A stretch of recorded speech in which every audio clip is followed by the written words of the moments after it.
We're doing it right now? Yeah, dude. The heck? You're not. Sure. I stopped moving. Should be good. No. Thank you for joining us. My name is Abdullahi. My name is Hassan.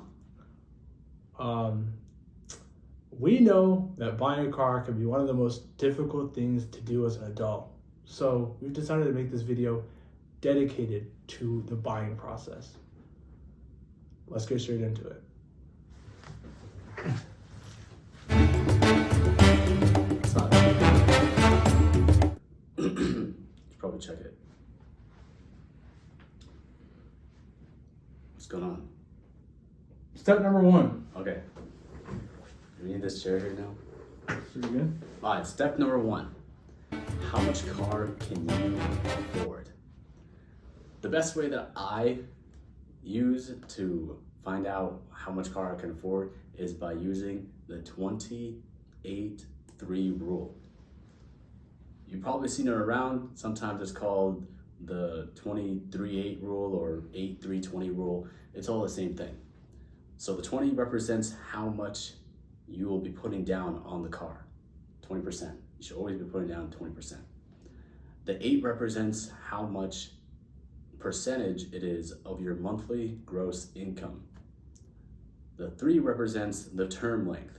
So 3 years is the target. 3 years or less. You can always go less. Less is better. Then you can own the car earlier. So let's explain those. On a salary of around $40,000, for an example. So let's say you make $40,000 a year. The average monthly for that would be around $3,300. Making your monthly payment should be around $264. If you're doing this rule correctly, 8% would be $264 monthly. In a 3-year term, that would be around $9,500, excluding interest. Just that, $9,500. So that would be around 80% of how much the car actually costs. So to get that, you divide by 80%, and then you get around $12,000 as the total price of the car that you can afford. Now step 2. Step two. Step 2 is determining what cars are in your area that are within your price range. The best way to do this is to go online to your local dealerships, making sure that the cars that are within your price range are still good cars and reliable cars. So we recommend that you look at a couple of dealerships, you get a list of 3 to 4 cars that you are potentially interested in, and schedule times to go ahead and see those cars. So understanding what cars you can afford allows you to get a better understanding of what cars to look for. And once you look for those cars, then you could just be like, okay, like I like A, B, and C. So when you are eventually in that process of test driving those cars, or you're in that dealership, you don't waste any time. You're there for a purpose, and that purpose is for those cars you've already done research on. So yeah, that is step 2. Now we'll move on to step 3. Step 3 is gonna be going to the dealerships. You have a list of cars that you've looked at online, they're within your price range, you like them, you like the way they look, and you go to the dealership, you look at the cars, and you ask to them to test drive. Usually you're able to do this at that day. You don't have to schedule a shift or whatever, but you can do it at any time. So now that you've tested the cars, you don't want to buy it on that day. It's never a good thing to buy the same day. You always want to think on it. Go home, take a nap, whatever, of a car that you liked. You're like, oh yeah, I love that car. And the next day, maybe a couple of days, go back to the dealership, the one that you liked. You've gone to all around dealerships, and you come to the one that you really like, and you go there, say, hey, I'm interested in this car. Now on to the 4th step.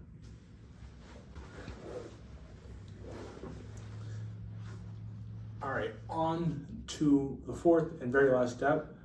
So let's go through the steps that we just went through. So you've determined how much car you can afford. You've determined the cars that you're interested in, and you've test driven the cars you're interested in. Now all you need to do is get financing.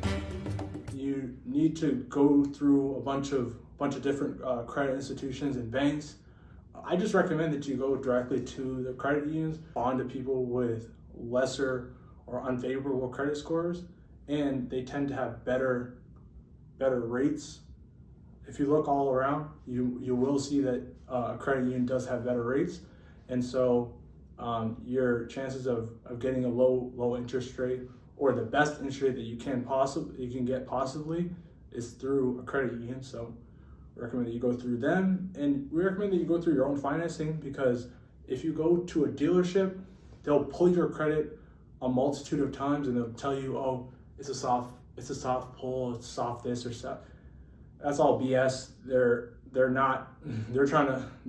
pulling your credit score as many times as they want, and that's just multiple inquiries for no reason. So instead of dealing with a hassle, look to a couple of credit unions and see if you can get that the lowest interest financing that you can get, and get in with a letter, because a lot of times once you get financing, they'll write you a letter to state that, hey, we have looked at Abdullahi. Let's say you looked at Abdullahi's credit. We determined that he can get this much car, and since we've already did the calculations and we understand the kind of car that you can get, you should be well within that number. And so you go to them with that, and then you go to the dealership that you're interested in buying the car at. You call your credit union or wherever you get financing at. You let them know, hey, I got this car. You get the information to them, you relay that information to them, and then they create the check for you, and then there it is. You've bought your first car. Thank you very much for watching. We appreciate your time, me and Hassan. This video was fun to make, and we hope you learned something. If you're in the process of buying a new car, let us know down below what car you got, or the different strategy that you use to buy the car, or what sort of things that other people can do to be prepared for that situation when it eventually happens. Because we live in a world that you need cars, so understanding how to buy the car the best way possible is always a good tool to have. So thank you for watching. Like, subscribe, comment. Peace.